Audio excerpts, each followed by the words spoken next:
How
we resist and why we resist.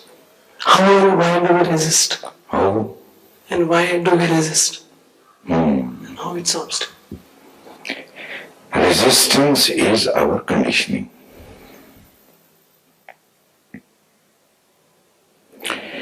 Conditioning not of this life but previous life also, including. We have strong liking, dislikings. We have strong ideas, strong beliefs. So if something the contrary is happening, one resists. So you don't resist, that conditioning resists. With that conditioning you identify, you are one with. If you disidentify, how you will disidentify? First you have to be aware. You have to see properly what is what. And then you can create a distance.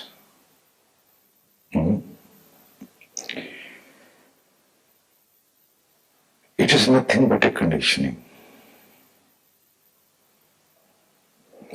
Like you are conditioned not to eat eggs or chicken. So when the chicken is given to you, resist or not? You will. Why? Why you will resist? Because it is a thought in your head that eating chicken is bad. We don't know whether it is good or whether it is bad. Many people say it is good. There are people who eat every day 2 times non-veg. Okay? They have their perfect logics, medical logics also, that it is good for the body, for the health, isn't it? And you are a Jaina. Though you don't know anything about Mahavir, ho jaye.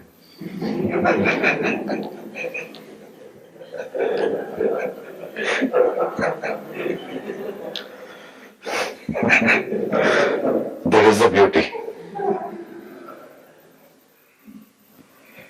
He even does not know Navkar mantra. That is the first and very, very, very famous mantra, Panchgani, what we heard yesterday in mantra meditation. So he does not know. You know, if you know speak, you know the mantra, Namo Aryantam, you can say, and you don't know the meaning. He does not know the meaning. He knows the mantra. And he is a Jaina. If there is something wrong between two communities, he will fight for Jainism. And he does not know anything about it. See how things are. They are hilarious, really, isn't it? Oh, yeah.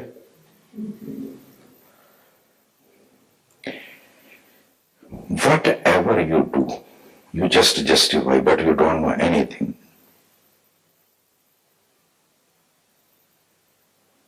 In all activity, in all thinking, in all feeling, you know nothing, but you justify and you stand strong. This is all conditioning. You are like a robot, a machine.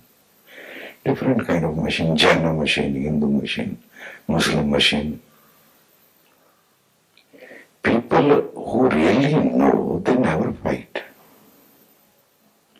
Have you ever heard Buddha fighting with Mahavir? Are saints fighting with each other? If they are fighting, then they are not saint. Who is saint? Who knows the truth? And what is the truth? That whatsoever is God. Whatsoever is God. Sufi says there is no God but God. If whatsoever is God, then Hindu is God, Jain is also God. Mohammedan is also God. But they go on fighting like anything Jain. Actually, they enjoy their beliefs, that's all. Suppose you are born not in a Jaina family, but in a Mohammedan family. Then you have those kind of beliefs. Suppose you are born as a Jain, and your mother left you on the road, and a Mohammedan has taken care of you, then you are going to have a Mohammedan conditioning. But actually what it is just a thought. We fight for the thought, isn't it? When people argue, what they are arguing? They are protecting their thought. Even between wife and husband, up and down all the time, what they are fighting for? It is nothing but a thought. In a saint, in a awakened one, thought disappears. So he does not fight. Very simple. Oh yeah? It's not simple. Ask. If there is question, you must ask. That is why every sadhana, all the path lead to one thing, that is no mind, a state of thoughtlessness, contentless consciousness.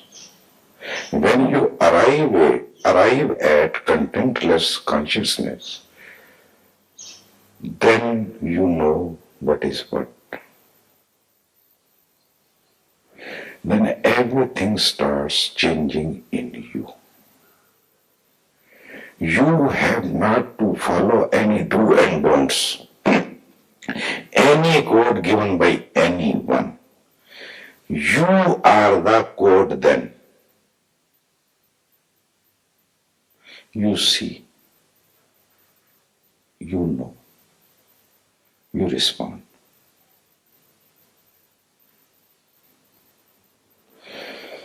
So deep down, if you try to conclude, you will come to the point that it is nothing but a thought. Suppose a chicken is cooked in such a way that if it looks like a vegetable and is given to you and you are eating it, you don't know what vegetable it is, but it is very tasty, and you enjoyed it. When you have eaten it, after 1 hour, if it is told to you that it was chicken, immediately you will vomit. Well, Now what happened? Just a thought. And again after half an hour it is told to you it was a joke. Then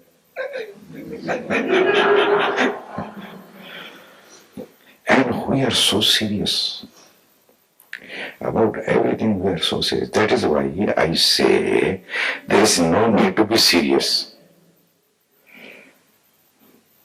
If there is a teaching of mine, then this is the only teaching, non-seriousness. Just be non-serious. Everything will break down. But you love seriousness.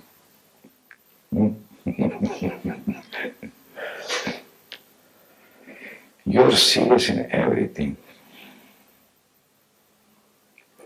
Seriousness creates mess.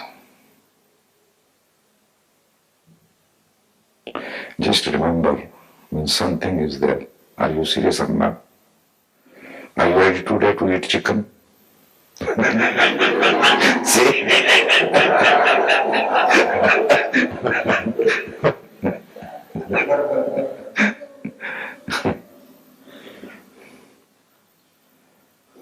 We have two more friends here, Dhyandev and Gyandev. Basically, they are mountain. But that, no, nothing, just nothing. I ask so many questions, they don't know anything. It is good that you don't know. It means then you are not conditioned, at least in that sense. So resistance may have many more angles, but just now it is not triggering. If you ask, maybe then the response comes. In connection to you, I mean, like, I feel that there is resistance, but we don't realize what kind of a resistance or why one resists. Just one doesn't even, at least with me, I don't realize that So I'm resisting something. find out. Because you are involved in so many things. One reason I can say. And you want to make happy everyone. And you are very limited. So you have love for me. You want to do lot, but it is limited. So it makes you feel not happy.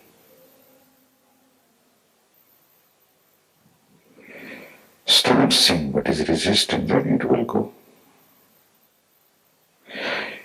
And to resist me is also very natural.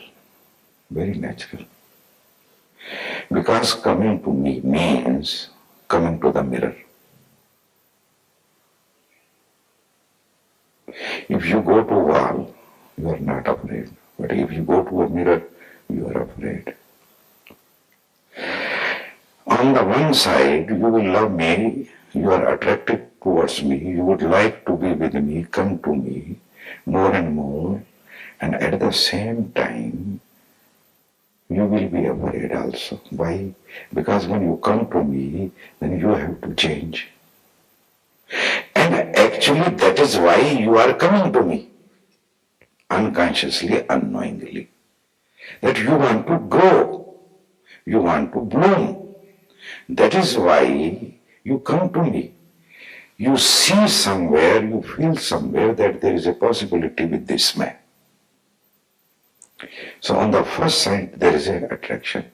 On the other side, the ego is given the challenge. You cannot be with me as you are.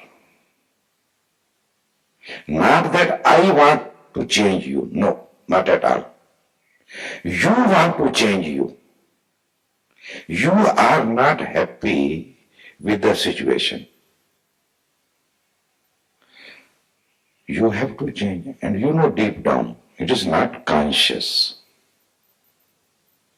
But somewhere you know this. So that is why there is a fear. So fear also creates resistance, escape. You cannot face. But slowly, slowly, seeing the love, you will gain courage. And it has happened already a lot, isn't it? Basically, there is no need to be afraid of me, not at all.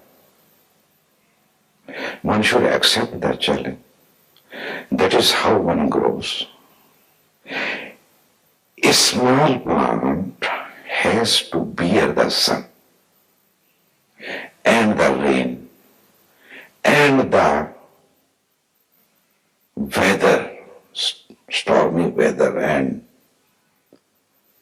that is how the plant gets such strength. If it is protected totally, then it has no backbone.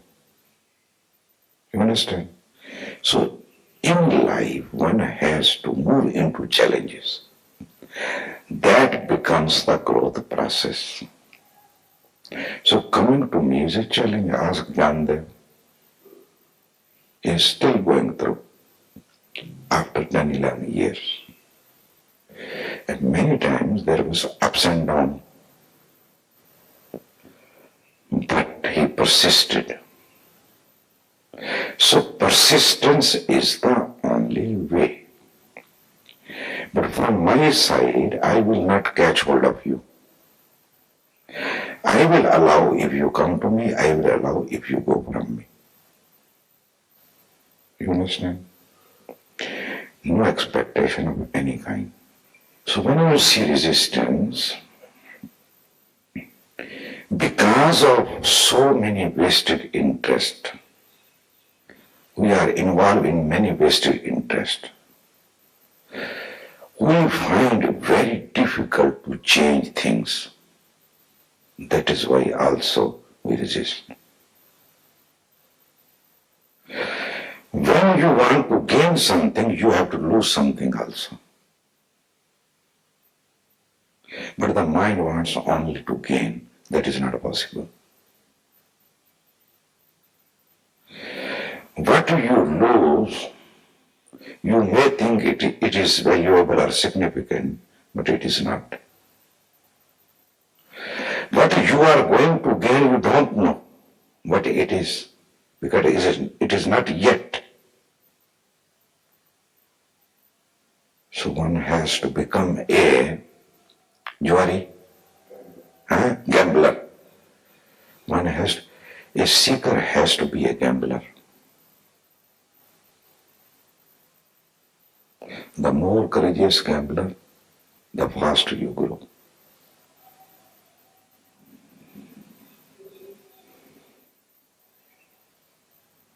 And you are doing well, basically. The more you will do, the more you will feel that you are not doing well. That is also a contradiction.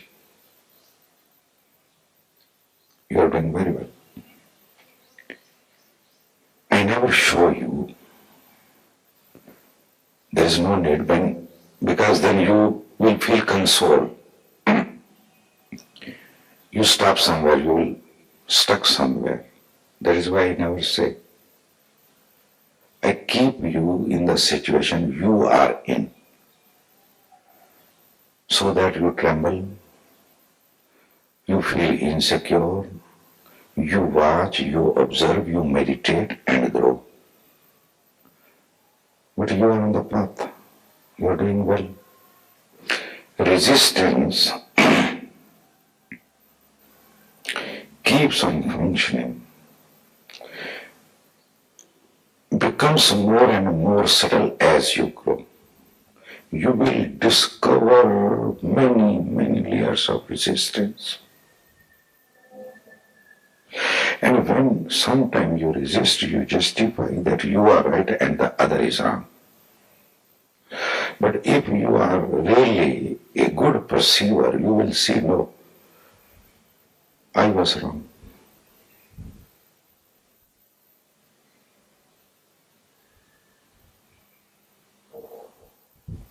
even after enlightenment. There is a resistance to so many things. In 2000, I called all the enlightened people from all over the world to come in this Panchgani camp, which was in 2000. Nobody came. Why? Resistance. One man was honest. He asked me many questions at that time. But many people responded. Most of the people responded to my letters. More than 70%. 30% did not respond. But nobody came. And they were happy. They were agreed with me. One person asked, who is going to decide who is enlightened and who is not enlightened? And who is going to be the head of the gathering? Who will preside?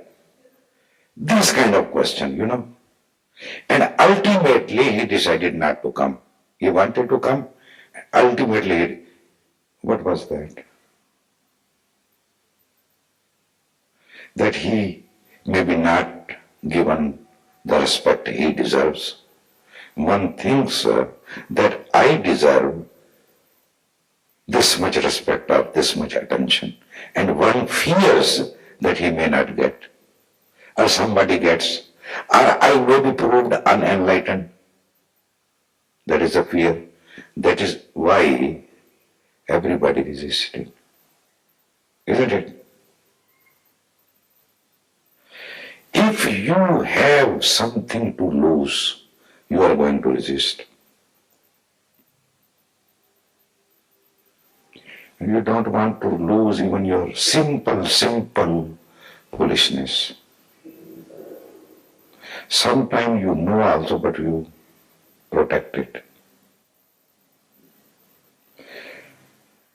If you remember this word resistance, it can help you a lot in your journey.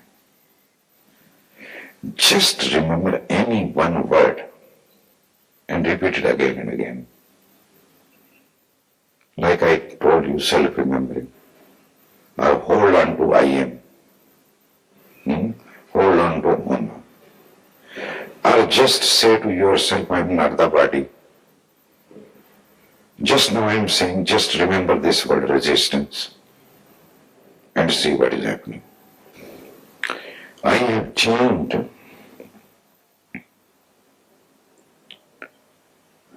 the teaching. There are two ways. The positive way,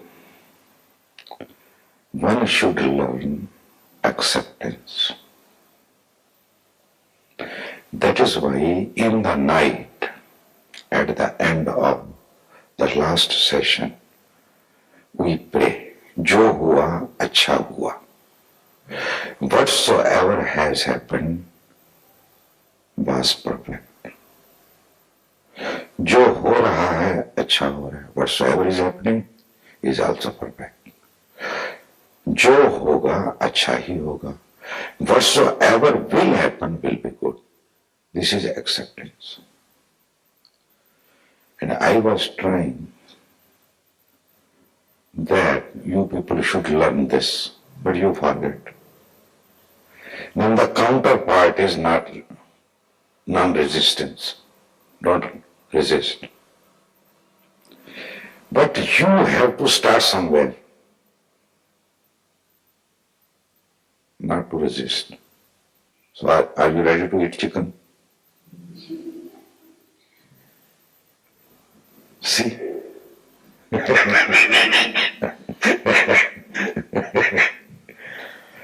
I'm not going to give you this much you know. You know that I am joking. But see the conditioning.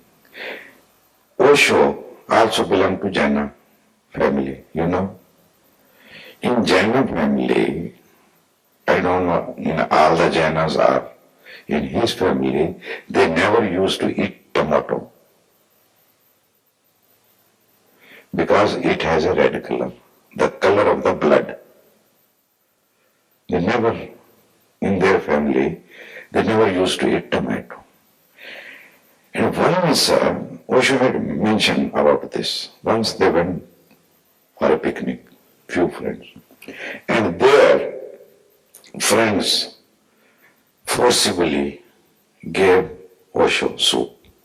Immediately Osho vomited. He says many times about this. It is just a thought, a conditioning in the head. If you are drinking or eating, soup is eating or drinking water. Eh? Now you are laughing, tell me. Eating. When you are eating tomato soup, how it can be eating? It is not. She is telling me she is a eater. It is eating? No, he is saying, no. So you people don't know also.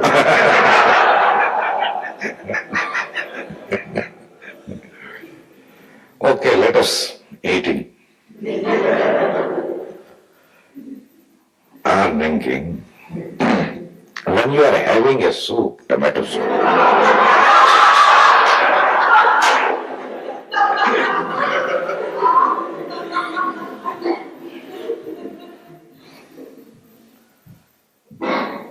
the very color and very texture looks like a blood.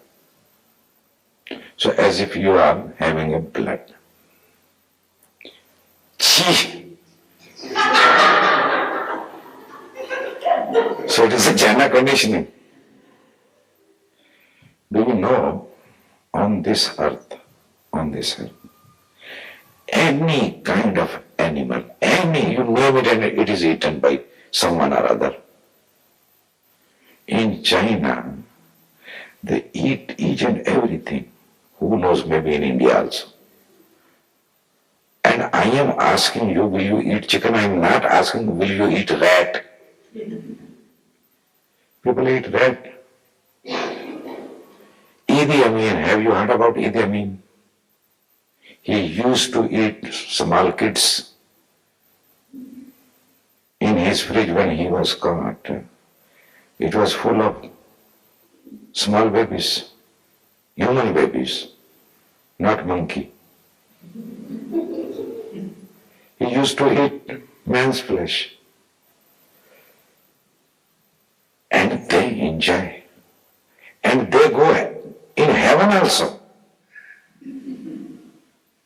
If you eat meat, you will go to heaven का उल्टा क्या होता है?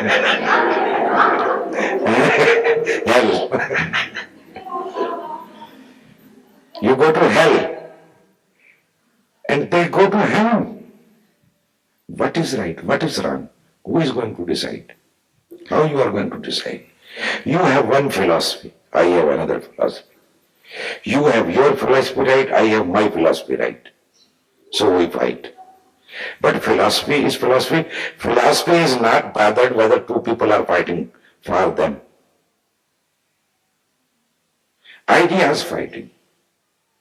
And there is no content in any idea. All the idea whatsoever are just beliefs and concepts. Even one day you will discover that you are. This is also a concept.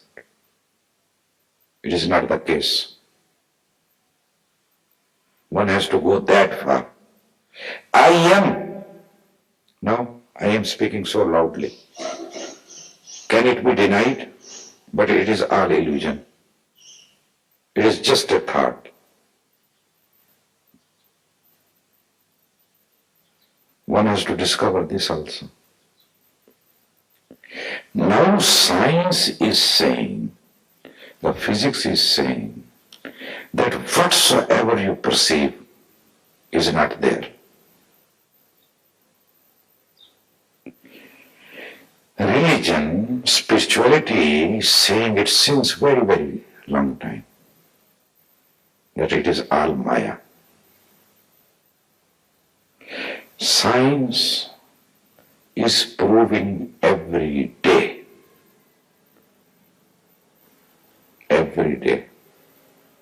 And we fight for such small thing. There is a story, a Zen story. I love that story very much. There is a master, Zen master. In the morning, after worshipping Buddha's statue, he comes and sits, and his disciple comes and sits. They have some chit-chat or he discourse or whatsoever. One day he came and he started laughing loudly. And all the disciples were amazed why Master is laughing today, because they never saw him laughing. He was a very serious man. So disciples are surprised why Master is laughing today. So when his laughter became little slower, little less, one disciple dared to ask, Master, why you are laughing today? Then the Master said, you know this Buddha whom we worship every day, he never existed. Why? He is telling to his disciple that this Buddha, which we worship every day, and I just came, but actually he never existed. So disciples were surprised. Again he started laughing. Then again another disciple asked, Master, now why you are laughing? Then he said, you see here the man sitting before you, he also never existed.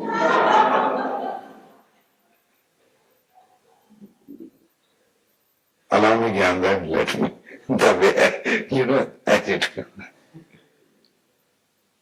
Now he is sitting before everyone. He does not exist. The Master is saying, I never exist. I am not. Disciple again becomes surprised. He again started laughing. Now what happened? Oh, you fool, you also don't exist.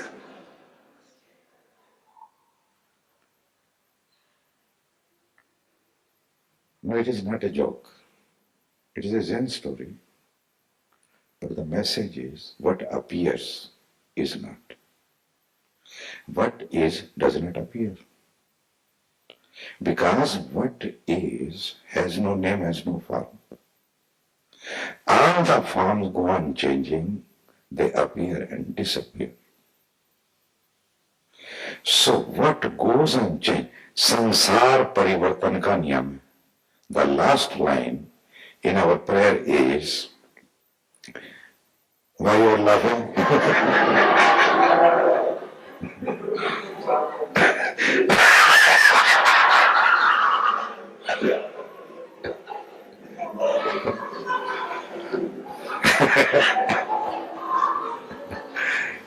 You may laugh, but still it is not bad. संसार परिवर्तन का नियम, परिवर्तन संसार का नियम है. See how much you value words. This is the example. You are laughing at me. Of your beloved master. And just for the sake of word, I am using word, a little here, there, that's all. Parivartan sansar ka niyam. Change is the very law of the world. So I am saying word is the I'm just axing the word. So science say what you see, what you perceive is not. But is this your experience? Your experience is different. Spirituality says whatever you know through senses is not true. That is why they emphasize on direct experience. This is indirect experience through senses. Science says you have five senses.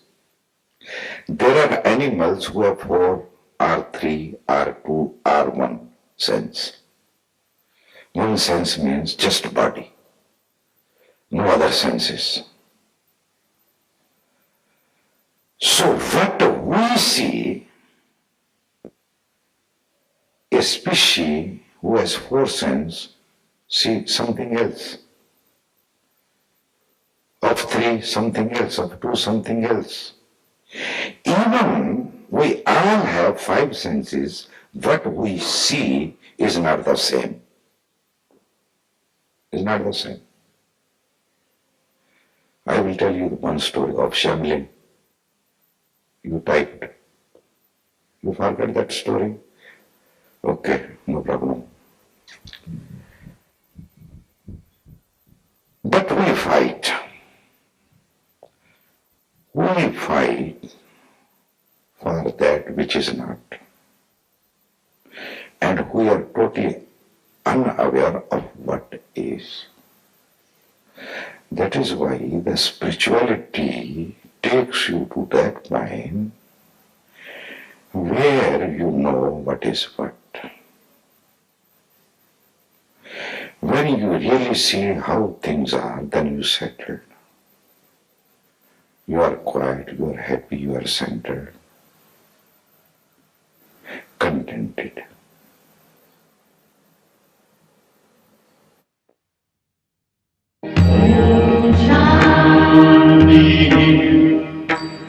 Shanti, Om Shanti, Shanti, Om Shanti, Shanti, Om Shanti, Shanti.